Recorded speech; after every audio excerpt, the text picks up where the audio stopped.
Bonjour, si tu découvres cette chaîne, sois bienvenue. Aujourd'hui, je vais te parler des conflits parce que je pense que c'est un sujet qui concerne tout le monde et que bien souvent, on a du mal à bien comprendre ce que c'est. Alors moi, je vais te parler aujourd'hui de qu'est-ce que c'est et surtout comment on fait pour les éviter. Donc si tu me découvres aujourd'hui, je suis Florence et j'accompagne les parents débordés par les crises à retrouver une communication saine et la complicité avec leurs enfants. Alors, qu'est-ce qu'un conflit? Quand on pense conflit, on peut parler des conflits entre États, on peut parler des conflits diplomatiques, de lutte, de violence verbale, physique. Ça peut aller très loin. Ça peut être aussi des simples disputes. En fait, tout désaccord entre personnes, entre deux personnes, entre plusieurs personnes, des désaccords qui peuvent mal finir, qui peuvent se solder par le fait de s'ignorer, le fait d'exploser, le fait de prendre de la distance, le fait de ne plus se parler. Voilà, toutes ces formes en fait, qu'elles soient en fait sous forme d'explosion, de cris, d'éclats, de voix, de toute forme en fait, ouais, de tout ce qui prend des proportions énormes en fait, voir ce qui n'est pas dit. En fait, c'est tout ça en fait un conflit. Moi, quand j'étais petite, je voyais mes parents se disputer. Et c'est clair que quand je les regardais, c'était difficile d'entrevoir une solution, d'entrevoir une trêve. J'avais l'impression que la réconciliation était impossible en fait. Et donc j'ai grandi dans l'idée que il fallait à tout prix éviter les conflits. À tout prix, c'est-à-dire que du coup moi soit j'évitais d'en avoir, hein, donc je disais pas forcément ce que je pensais, ou alors je le disais mais en prenant beaucoup de pincettes, et puis finalement je disais pas vraiment le fond des choses. Ou alors il y en avait et puis alors, ça me faisait ruminer, ça me rendait mal. En fait, ça avait beaucoup d'impact sur moi. En fait, je supportais pas les conflits. Donc, du coup, pour moi, c'était dur à vivre. Et même encore aujourd'hui, ça l'est. Maintenant, du coup, j'ai cherché un petit peu comment éviter ça, comment éviter les conflits. Parce que, en devenant parent, je me suis bien rendu compte que les conflits pouvaient prendre une part importante dans ma vie. Hein, faut dire ce qui est. Donc, quand ils sont petits, les enfants, on te parle du terrible two. Donc là, tu as affaire à des crises d'opposition, des crises de colère, tu as affaire à ta propre explosion, en fait, interne ou externe, hein, parce que des fois, tu n'arrives pas trop à te dominer, à te maîtriser, en fait, dans la façon de réagir face à ça. Après, à la crise d'adolescence, à l'adolescence, du coup, on te parle de crise d'adolescence. Et puis, on ne te parle pas trop de la période entre les deux, parce qu'on dit, voilà, il y a l'âge de raison. L'âge de raison, comme si c'est une période de calme plat. Mais en fait, il y en a qui arrivent très bien à faire la jonction entre les deux. Et voilà. Depuis que tu as des enfants, enfin, je sais pas toi, mais moi, il y avait les conflits avec les enfants, les conflits dans le couple. Parce que tu sois. Moi, j'ai grandi avec des parents séparés, donc il y avait des conflits. Mais dans le couple aussi, en fait, t'es pas toujours d'accord sur l'éducation, t'es pas toujours content de ce que l'autre fait ou dit, ou de ce qu'il ne fait pas. En fait, t'as plein de raisons de.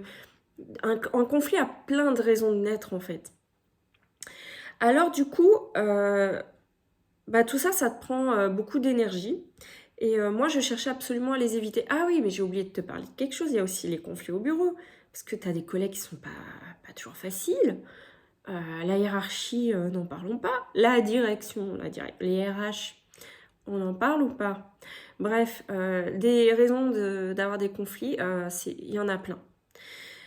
Moi, je me disais, faut éviter les conflits, quoi. Et en fait, je me suis rendu compte que j'avais pas forcément raison. Parce qu'en fait, la raison d'un conflit, c'est quoi? Il y a plusieurs raisons. Il y a des raisons qui ne sont pas toujours nécessaires en fait. Mais c'est souvent des luttes en fait de pouvoir. Le fait de savoir quelque chose, le fait de vouloir décider, le fait d'avoir un fonctionnement différent de l'autre, le fait de s'opposer parce qu'il y a une injustice, le fait de s'opposer parce qu'on veut choisir, le fait d'avoir son propre intérêt dans l'histoire, le fait de posséder quelque chose et que du coup devoir le lâcher ou voilà, ça peut créer des conflits. Par exemple, dans ton travail, si tu as une activité qu'on la donne à quelqu'un d'autre, bon, ça peut créer des conflits. Ouais, je t'ai dit l'injustice, il y a aussi des fois des conflits à cause de l'argent. Et puis plein d'autres raisons. Et ces raisons-là, en fait, elles ont... C'est pas... finalement, c'est pas qu'elles sont légitimes ou pas légitimes, c'est qu'elles existent. Point. Donc aujourd'hui, en fait, je suis plus en train de me dire... C'est difficile à vivre, mais qu'est-ce qui est le plus important, en fait? Est-ce que c'est d'éviter les conflits? Parce que oui, hein, il y a des techniques, moi j'en connais, pour un peu... Enfin, éviter les conflits, parce qu'il y a notre manière de communiquer hein, qui permet clairement d'éviter certains conflits. Il y a des choses, on n'a pas besoin d'aller au conflit. Mais il y a aussi des fois des conflits qui peuvent être nécessaires. Des conflits qui existent. Et puis en fait, c'est pas la fin du monde. Je me suis rendu compte que certains conflits révèlent certaines choses et que on le dit des fois vaut mieux que ça pète et que ça sorte quoi. Alors moi je suis pas là pour te dire les conflits c'est pas grave ou les conflits on s'en occupe pas. Non, je suis là pour te passer ce message en fait que ce qui compte c'est pas tellement qu'il y ait un conflit ou qu'il n'y en ait pas. C'est comment tu le gères.